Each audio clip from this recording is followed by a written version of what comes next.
तो आज हम बात करने वाले हैं टर्मिनेशन रीज़न के बारे में। तो किसी को बताना नहीं, अंदर की बात है, वीडियो को लास्ट तक देखिए। दोस्तों बात करने वाले कौन से रीज़न से टर्मिनेशन किया जाता है एम्प्लॉयज़ को। ये वर्ड आपने लास्ट 6 मंथ से सुने जा रहे हैं, टर्मिनेशन टर्मिनेशन टर्मिनेशन। तो क्यों हो रहा टर्मिनेशन? दोस्तों सब जो मेन रीज़न है टर्मिनेशन का, रिसेशन, कंपनी के पास प्रोजेक्ट नहीं है, प्रोजेक्ट नहीं तो एम्प्लॉयज़ को फ्री में सैलरी दी जा रही है, तो इसलिए वो रिड्यूस करने के लिए उन्होंने टर्मिनेशन स्टार्ट किया गया है, जो ये फर्स्ट मेन रीज़न है। तो यहाँ पे मैं 4 रीज़न बताने वाला है जो कि कॉमनली रीज़न है, इसी वजह से एम्प्लॉयज़ को टर्मिनेट किया जाता है। तो बात करते हैं फर्स्ट पॉइंट के बारे में, प्रोजेक्ट नहीं है। अगर प्रोजेक्ट है तो बजट नहीं है। तो दोस्तों अगर कोई एप्लीकेशन में आप काम कर रहे हैं, उसी एप्लीकेशन में 3 पीपल सेम वर्क कर रहे हैं, तो अगर मैनेजमेंट को पता लगा कि ये जो 3 पीपल है उसमें से एक निकाल दिया गया, तो 2 एम्प्लॉयज़ वर्क कर सकते हैं, उस एप्लीकेशन हैंडल कर सकते हैं। अगर उनको पता लगा तो वो एक बंदे को टर्मिनेट कर सकते हैं। दोस्तों प्रोजेक्ट मैनेजमेंट को एक ही चीज़ चाहिए रहती है, ज़्यादा से ज़्यादा प्रोजेक्ट जो बजट है कम करना। तो बात करते हैं फर्स्ट रीज़न के बारे में, प्रोजेक्ट नहीं है। अगर प्रोजेक्ट है तो बजट नहीं। दोस्तों एग्जांपल देता हूँ तुमको। अगर कोई किसी एप्लीकेशन में आप काम कर रहे हैं, उस एप्लीकेशन में आपके साथ 3 पीपल है, सेम वर्क है, बट उसमें से एक एक्सपीरियंस बंदा है और बाकी 2 है फ्रेशर है। बट वो फ्रेशर और एक्सपीरियंस बंदे साथ ही नॉलेज है, स्किल्स है, सभी एक साथ काम कर रहे।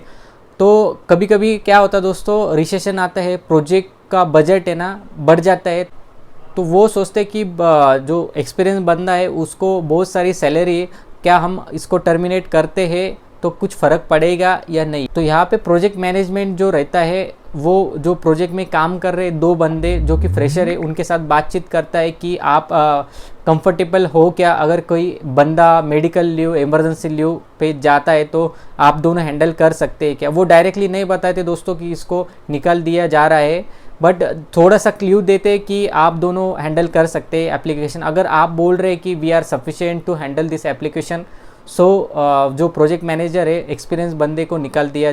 दोस्तों बात करते हैं सेकंड पॉइंट के बारे में, परफॉर्मेंस रिव्यू। अगर आप किसी भी प्रोजेक्ट में टैग हो, उस प्रोजेक्ट में आपको अंडरस्टैंडिंग नहीं हो रही है, आपको लगातार एस्केलेशन पे एस्केलेशन मेल आ रहे हैं, कोई चीज़ ब्रीच हो चुकी है, समझाने के बाद भी आपको वो मेल आ रहे हैं, ब्रीच हो रहे, तो तब के टाइम मैनेजर सोचती है कि अगर अपने पास एक्स्ट्रा बंदा है कोई सिंसियर, उसको लाके इसको टर्मिनेट कर सकते हैं। तो उस वजह से भी एम्प्लॉय को टर्मिनेट किया जाता है। तो यहाँ पे थर्ड पॉइंट देखने वाले पॉलिसी ब्रीच, या फिर प्रोजेक्ट, अगर आप किसी प्रोजेक्ट में काम कर रहे हैं, उस प्रोजेक्ट में आपने ऐसा कुछ किया तो उसमें बिजनेस लॉस हो चुका है, कुछ करोड़ों का लॉस हो चुका है, तब के टाइम आपको टर्मिनेट किया जाता है, ना कि बेंच में डाला जाता है, डायरेक्टली टर्मिनेट किया जाता है कंपनी से। अगर कुछ लफड़ा होगा लड़की लड़का का, तो उसमें अगर कुछ ज़्यादा हुआ तो उस टाइम में भी आपको टर्मिनेट किया जा सकता है। दोस्तों बात करने वाले टर्मिनेशन होने के बाद नेक्स्ट स्टेप क्या करें और how to search next job. दोस्तों अपने को लगता है कि कंपनी अपने मार के बाहर निकला है तो कैसे दूसरी कंपनी लेगी या नहीं, अपने मन में कुछ क्वेश्चंस आते हैं दोस्तों। तो इसी जो क्वेश्चन को क्लियर करने के लिए ये आगे के जो पॉइंट्स है, इम्पोर्टेंट पॉइंट है, वो अंडरस्टैंड कीजिए दोस्तों।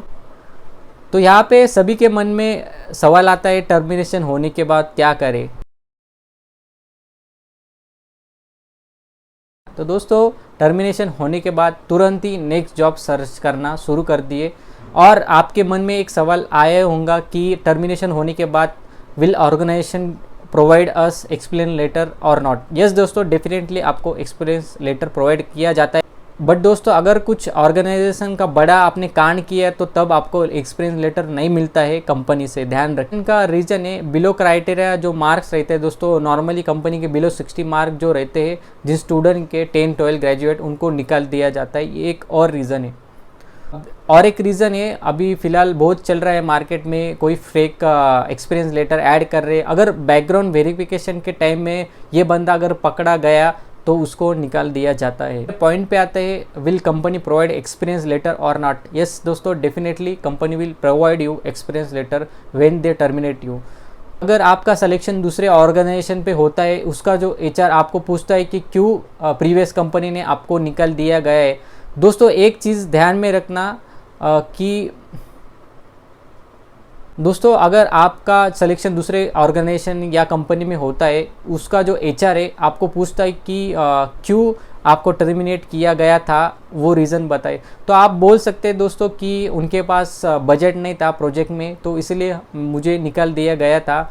और जो दूसरा रीज़न है बिलो 60% मार्क थे, ऐसे बोल सकते हैं। बात करते after termination organisation will provide you any amount or not. यहाँ पे राज्यसभा ने एक बिल लाया, उसमें साफ साफ लिखा गया था कि जब कंपनी किसी रीज़न से एम्प्लॉय को टर्मिनेट करती है, कम से कम 3 मंथ तक उसको सैलरी प्रोवाइड की जाती है। जब तक उसका दूसरा जो कंपनी में सिलेक्शन नहीं होता है, तब तक उसको मिनिमम 90 डेज की सैलरी कंपनी प्रोवाइड कर देनी। तो अनफॉर्चुनेटली ये बिल पास नहीं हो चुका है, तो इसलिए दोस्तों कुछ कुछ कंपनी पैसे देती है टर्मिनेशन होने के बाद, बट दोस्तों मोस्टली कंपनियां ऐसे टर्मिनेशन होने के बाद पैसे नहीं देती है। को एक बात कहना चाहता हूँ, जितनी ज़रूरत आपको इस जॉब की है, उतनी ही ज़रूरत कंपनी को आपकी है। तो दोस्तों वीडियो आपको अच्छा लगा, इन्फॉर्मेटिव लगा तो शेयर कीजिए आपके फ्रेंड के साथ, और मिलते अगले वीडियो में नए कंटेंट लेकर। तब तक के लिए बाय बाय।